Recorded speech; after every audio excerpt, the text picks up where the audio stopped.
edição do programa Mídia Cidadã, que semanalmente conversa a respeito de comunicação e também cidadania, a luta pelos direitos. Eu converso agora com Paulo Picelli, que é advogado especialista em direito imobiliário. É uma alegria recebê-lo aqui, Paulo. Fábio, a alegria é toda minha, principalmente tratar de temas tão importantes como vamos tratar. É sempre um prazer estar aqui. Você, caríssimo telespectador, pode eventualmente ter comprado um imóvel na planta e assinou um contrato não muito pequeno, né, doutor? Os contratos imobiliários são inclusive chamados contratos de adesão frente ao Código de Defesa do Consumidor, porque quem elabora, geralmente, é quem está vendendo. E são muito grandes, né? Quase ninguém lê. Tem muito advogado que não sabe, na verdade. E padrãozão, mínimo espaço para você pleitear. Olha, essa cláusula eu não concordo, essa eu não entendi. É bem fechado, né? É bem fechado. Hermético. É por isso que se chama contrato de adesão. Ou você adere ou chama o próximo. É isso aí. E nesse tipo de contrato de adesão, como todo contrato, deve prever os distratos. Doutor, tem uma lei que atualizou essa questão dos distratos, que é a 13786 de 2018. Confere? Perfeito. Uma lei federal. Doutor, vamos começar para cá, porque é um assunto quente. Vamos começar por aqui já? Quais são as causas legítimas de você fazer o distrato com a construtora? E, claro, tentar reaver o máximo possível do dinheiro que você investiu, né? Em regra, a gente precisa, para falar disso, trazer um pouco Por favor. os 3, 4 últimos anos. Tá. Com a recessão econômica que o Brasil passou, a súmula 1 do Tribunal de Justiça do Estado de São Paulo, para quem está ouvindo, súmula é um conjunto de decisões que acaba consolidando o posicionamento de determinado tribunal. Aqui no Tribunal de Justiça, então, a súmula 1 dizia o seguinte: o compromissário comprador, ainda que inadimplente, pode pedir a rescisão de contrato. Muito bem. Essa súmula, na verdade, ela abriu o precedente não para que você a qualquer momento falasse eu não quero mais esse imóvel. Na verdade, ela queria resguardar aqueles que não conseguiam, ou porque foram demitidos, ou tiveram algum problema, e não conseguiam mais honrar com aqueles pagamentos. Só que o que aconteceu? Em 2015, o STJ, ele também pacificou essa matéria através da súmula 543, que tinha mais ou menos o mesmo teor da súmula número 1. E o que acontece? Muitas pessoas perceberam o seguinte: se eu comprasse um apartamento na planta, naquela época, em 2015, pagasse R$1 milhão e pedisse o distrato, eu ia receber, em média, de 70% a 90% com juros de mora corrigidos em uma única parcela. Então, pense você, num processo que durou 20 meses, eu recebo 90% com juros, ou seja, 20%, eu acabo recebendo mais do que eu paguei. Então, se tornou um negócio. Essa lei, ela veio para tentar trazer um pouco de isonomia, porque naquela época, a cada 100 imóveis adquiridos, 47 eram devolvidos.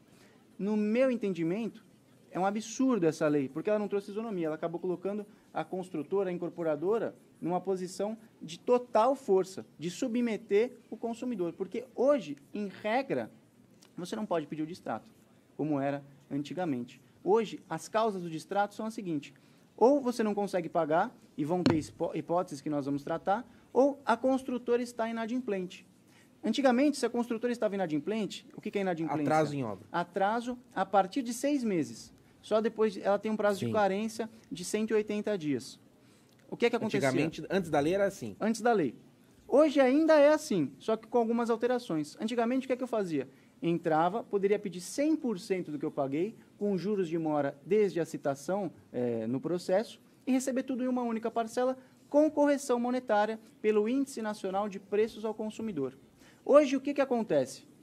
Uma das alterações dessa lei é a seguinte: em caso de inadimplemento, quer dizer, passados 6 meses, o consumidor ele pode pedir 100% do que foi pago, corrigidos pelo índice do contrato. Esse é o primeiro problema. Por quê? O índice do contrato pode ser, por exemplo, o Índice Nacional de Custo de Construção Civil. INCC. O INCC, que não traz o poder de compra da moeda. Muitas vezes esse indexador é negativo. Isso é lesivo ao consumidor? Isso é lesivo ao consumidor, porque qual é a questão da correção monetária? É repotencializar o poder de compra da moeda. Se eu coloco um indexador negativo, ele está perdendo dinheiro. E esse valor só vai ser recebido após 60 dias desse pedido. o que é um absurdo, porque se o imóvel está sendo disponibilizado por inadimplemento da construtora, prazo de obra, qual que é o efeito da rescisão de um contrato? Que as partes elas retornem ao estado anterior da contratação. Então, você fica com o imóvel, ou com o direito do imóvel, já que não está pronto ainda, e eu fico com o valor dinheiro que eu paguei. 60 dias é um absurdo. Além disso, em caso de inadimplemento, caso não queira o distrato, o consumidor ele vai poder requerer o que a gente chamava de lucros cessantes, que nessa lei estabelece que seja 1%, mas não do valor do imóvel, do valor pago. Então, quer dizer, se você pagou 30 mil e está privado de usar o seu imóvel por 10 meses, você vai receber durante os 10 meses R$300 por mês. Isso não compensa o prejuízo do consumidor. Doutor, então, basicamente, pós-lei, me corrija se eu estiver errado na minha conclusão. Antes da lei, quando você, consumidor, fazia o distrato com a construtora porque ela descumpriu prazos de entrega de obra, quando fazia esse distrato, você tinha a possibilidade de receber numa única parcela e com uma vantagem econômica que seria até uma questão de uma atualização dos custos, que poderia até ser uma compensação financeira, né, por conta disso. E agora não, o consumidor recebe depois e menos? Exatamente. Nesse caso, na verdade, foram excluídos os juros. Os juros é como se foram tratados como um prêmio. Juro não é prêmio. Juro é justamente a punição pelo inadimplemento ou pela mora. Aliás, o artigo 405 do Código Civil assim dispõe que os juros são devidos desde a citação. E a correção monetária, pior ainda. Porque qual que é o correto? Aplicar o IGPM ou o Índice Nacional de Preço ao Consumidor, nunca o INCC. A lei, na verdade, não trata de índice. Ela fala conforme previsão contratual. Mas o INCC é o índice dos contratos, né? O INCC é o índice dos contratos, mas o INCC ele tem uma função, é o Índice Nacional do Custo da Construção Civil. Então, ele deve ser aplicado em que momento? Até o momento em que o empreendimento está em construção. Depois de construído, você não pode aplicar aquele que compensa, que atualiza o custo da construção. Muito importante lembrar também que esse é o caso de inadimplemento. Há também os casos de desfazimento do negócio por incapacidade daquele que está comprando, que é outra coisa. Então, qual que é a diferença? A diferença é a seguinte. Antigamente, eu não conseguia pagar. Então, o que é que eu fazia? Notificava a construtora, dava a ela um prazo para fazer a composição amigável comigo, sem ter que partir para o processo judicial. Se não houvesse composição amigável, eu entrava.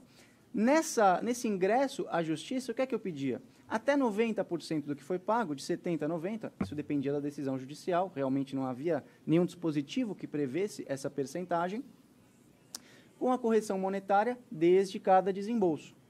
Hoje, o que acontece?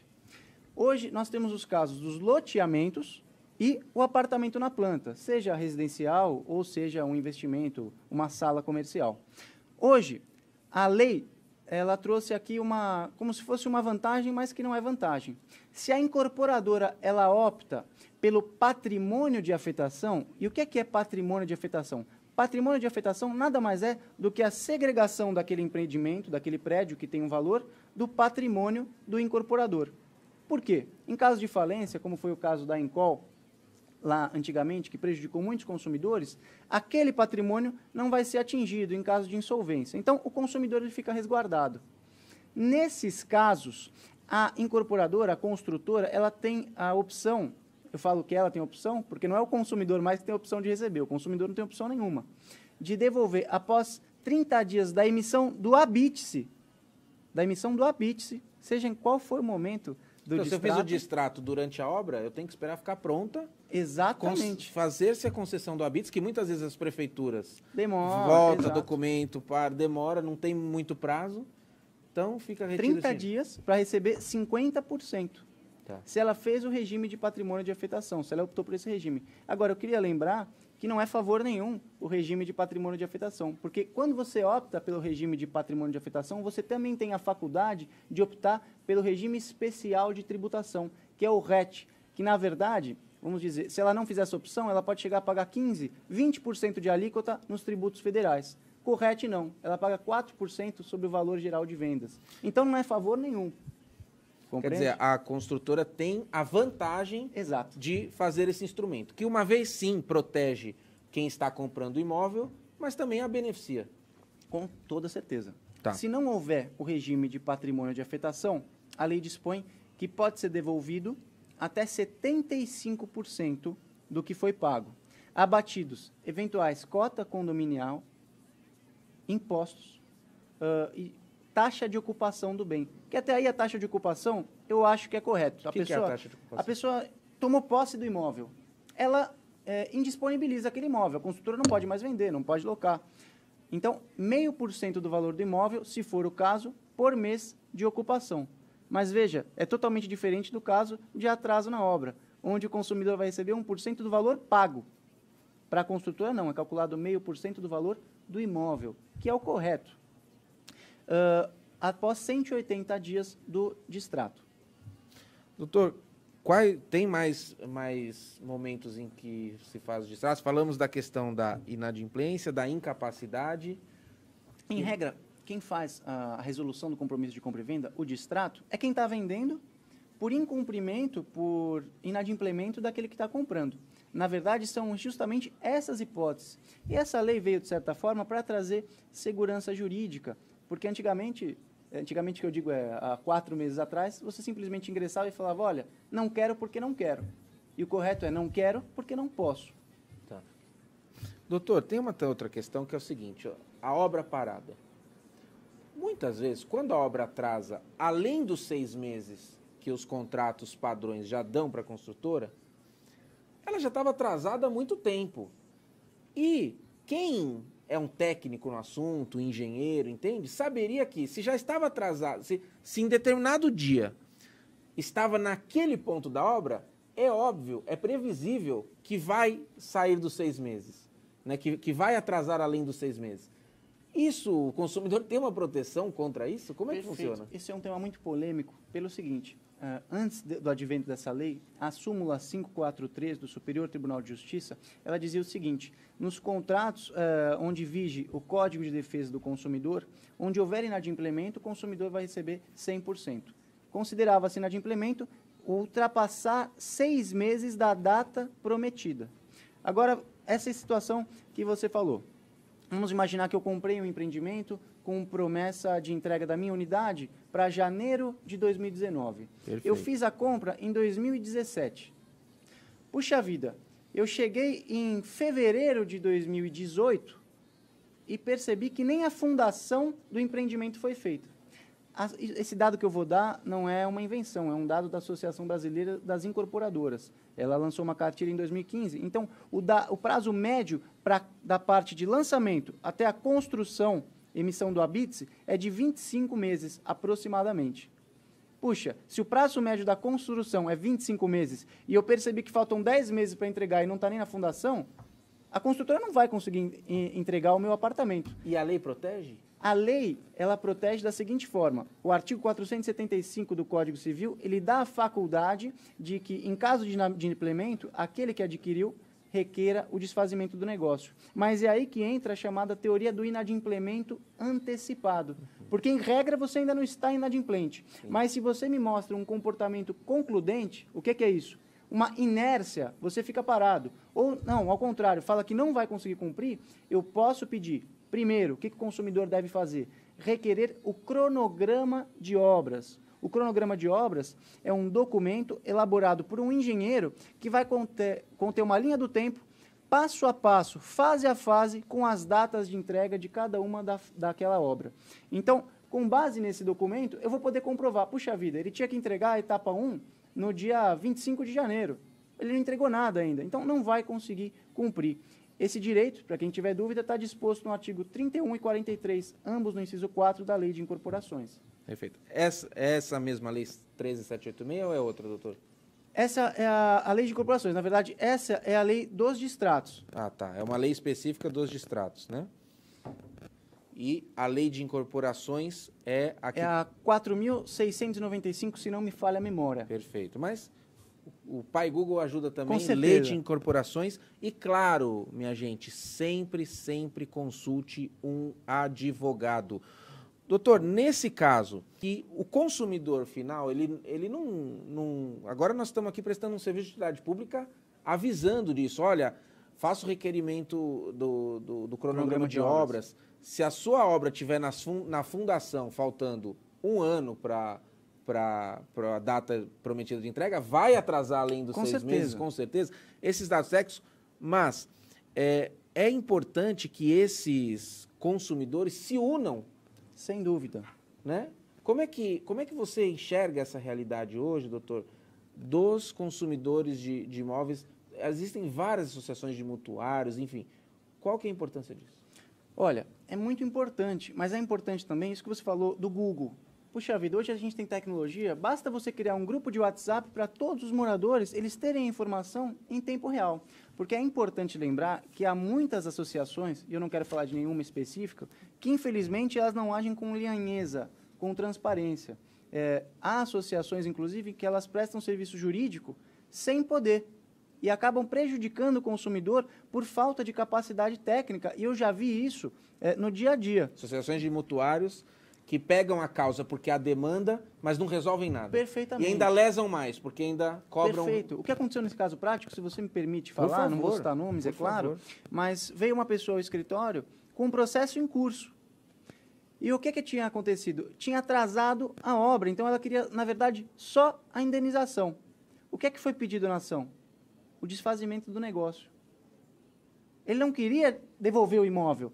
Então, veja, não dá mais para desfazer isso, porque já havia tido uma sentença, você concedeu uma procuração. Por quê? É aquilo que a gente chama do copia e cola, não é? Pega o modelo, joga, 500 pessoas, 500 ações, troca nome, e é isso que a gente tenta combater. Né? A tecnologia está e deve ser utilizada como informação.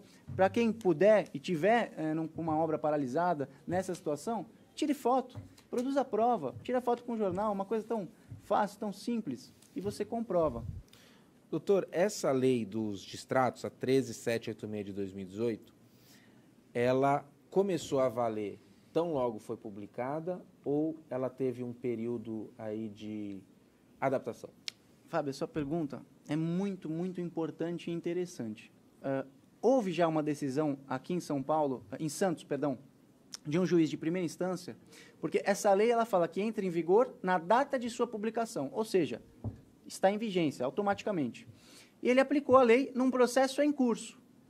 Nós temos já uma decisão em segunda instância do desembargador Francisco Loureiro, que, na minha opinião, é uma das sumidades na matéria, é muito técnico, e ele fala o seguinte, com muito acerto, que essa lei ela deve ser aplicada aos contratos firmados entre consumidor e construtora, ou seja, os compromissos, as promessas de compra e venda, a partir do dia 27 de dezembro de 2018. Que foi a publicação. Exato. Da publicação. Dali para frente. Por quê?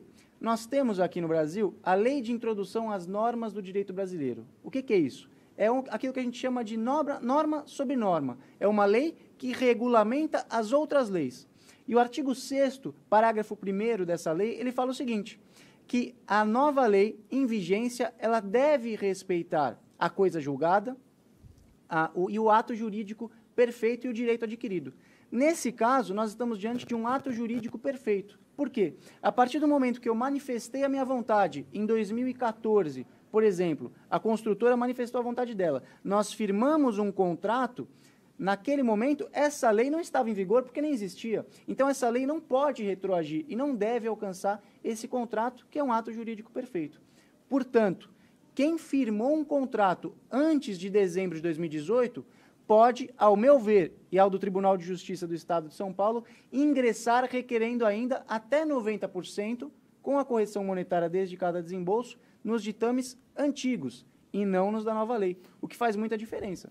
E o que a jurisprudência diz ou ela está se formando? Qual que é o caminho? Perfeito. A jurisprudência está se formando. São ainda poucas decisões. Mas aqui, o Estado de São Paulo, nós já temos, desde muito antes, as súmulas 1, 2 e 3, que falam justamente que o adquirente ele pode pedir a rescisão ainda que inadimplente e que a devolução deve ser feita em uma única parcela. Então, me parece que, pelo menos no Estado de São Paulo, eles não vão afrontar o ato jurídico perfeito, já que seria uma afronta à norma que regula as outras normas.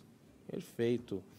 Doutor, outra questão muito importante quase instantes finais do nosso programa, mas eu acho muito importante aproveitar a sua presença aqui, dada a muita desinformação, quando as pessoas decidem por comprar um imóvel, sentam com o corretor, fazem as contas, vão comer pizza, menos vezes pizza, vão pegar pedaços, já não a pizza inteira, o casal vende isso, vende aquilo, deixa de sair e tal. Além disso, a partir dessa decisão, quais são as principais atitudes que elas têm que ter em mente na hora de tomar essa decisão tão importante? Olha, primeiro, a gente tem que lembrar também que essa lei ela trouxe um ponto bom. Ela fez uma confusão, mas trouxe um ponto bom, que foi trazer, de certa forma, o artigo 49 do Código de Defesa do Consumidor, que é o seguinte: você firmou o compromisso de compra e venda no estande de vendas, saindo de lá, você tem 7 dias o direito de arrependimento para voltar e receber, inclusive, o valor da corretagem se você houver pago. Perfeito. Então, já é um ponto que o consumidor... É um avanço da lei. É um avanço da lei. É um avanço. Tá. Ela aplicou o que a gente já tinha, na verdade. Tá. Então, o que acontece? Você vai, decidiu comprar um imóvel? Primeiro, não tem como fugir. Faça cálculos. A gente tem uma cultura que a gente quer investir no nosso cantinho, não é? A gente quer... E a gente sempre acha que dá, né? Fixa, e sempre acha que dá. O dinheiro não vai acabar, não. Perfeito. Se eu pudesse dar um conselho para quem quer comprar um imóvel na planta, parece um conselho utópico na nossa realidade. Compre à vista, porque aí você nunca vai perder. Porque nunca, e é muito raro, e não é falta de transparência, um corretor ele vai conseguir te passar qual é a projeção exata das parcelas. Então, você se programou para pagar R$500 por mês, se for para 800, você não vai conseguir pagar. E, nesse caso, a maior alteração da lei, a meu ver, é que quanto mais você paga hoje, mais você perde. E até a questão a questão do pagar à vista, muitas vezes cabe se planejar para pagar à vista. Não é o objetivo do programa, vamos trazer pessoas sobre esse tema, mas o consórcio, por exemplo, é uma forma de você adquirir uma carta, ir pagando com uma taxa de administração e você, em algum momento, conseguir com o seu sonho da casa própria. Perfeito. Né? É uma forma de fugir do financiamento. É uma forma muito eficaz, mas é importante, até já que você está tocando nesse ponto, que o consumidor ele saiba que a maioria das decisões não admite depois que se desfaça o consórcio. Ou seja, você vai ter que esperar o fim do contrato ou ser contemplado para poder receber esse dinheiro. Tá. Mas, na minha opinião, é realmente uma forma mais eficaz. Tá. Ou uma aplicação. Tem tantas formas hoje, tem tantos bancos digitais para a gente conseguir se planejar. Né? Para que contar com a sorte? Se planeje e compra à vista. E, doutor, você que está nesse mercado também, e eu creio que é uma dica, a pessoa conhecer a construtora, né, quem está fornecendo. Sem dúvida. Mas ainda hoje, doutor, tem ainda muito picareta no mercado, vendendo, não entregando obra. Tem muito disso ainda? Olha, infelizmente tem muito. Eu não gosto de generalizar, porque o ser humano, eu entendo que o ser humano, na sua intimidade, no seu íntimo, ele é bom. Mas tem muito, muito, muito picareta. Tem gente que dá nó em pingo d'água, como se fala, né? Então, é importante você verificar, ir ao cartório ou contratar, às vezes você não vai ao cartório, mas contratar um especialista para verificar, fazer o que a gente chama de due diligence, verificar quem está vendendo para você, há alguma ação, ou até se eu vou comprar um imóvel, não de uma construtora, mas de um particular, aquela pessoa tem muitas ações trabalhistas, alguém pode anular essa venda, tudo isso deve ser verificado por um especialista ou por uma empresa de consultoria. Jamais compre sem saber de quem você está comprando. A menos, claro, que seja uma dessas grandes construtoras, que eu não vou citar nomes. Mas que já tem uma reputação. Que já tem uma reputação, algumas com capital de fora investido. E mesmo assim, não tem como você prever o dia de amanhã. Dá problema também. Doutor, mais uma vez, muito obrigado. Infelizmente, o nosso tempo é exíguo, mas eu quero deixar a câmera aberta para suas considerações. E se talvez alguma informação relevante sobre o tema não foi contemplada nas perguntas, fique à vontade para fazê-lo agora. Olha, Fábio, primeiro eu quero agradecer ao programa. É sempre uma honra estar aqui. Olha, se você adquirir um imóvel na planta e percebe que está passando por alguma dificuldade, primeiro tenha calma, coloque tudo na ponta do lápis, reúna a sua família. Ah, mas eu estou sem crédito, meu nome está no Serasa. Procure um especialista, mas antes de mais nada, procure a construtora. Às vezes tem gente que já quer entrar com ação judicial. A ação judicial nem sempre é o melhor caminho a ser seguido. Hoje, o nosso Código de Processo Civil ele caminha muito para a conciliação. Então, havendo uma conciliação, tanto melhor. É menos dinheiro que você vai gastar e mais rápido vai solucionar o seu problema. Muito, muito obrigado, viu? Eu é que agradeço. Obrigado.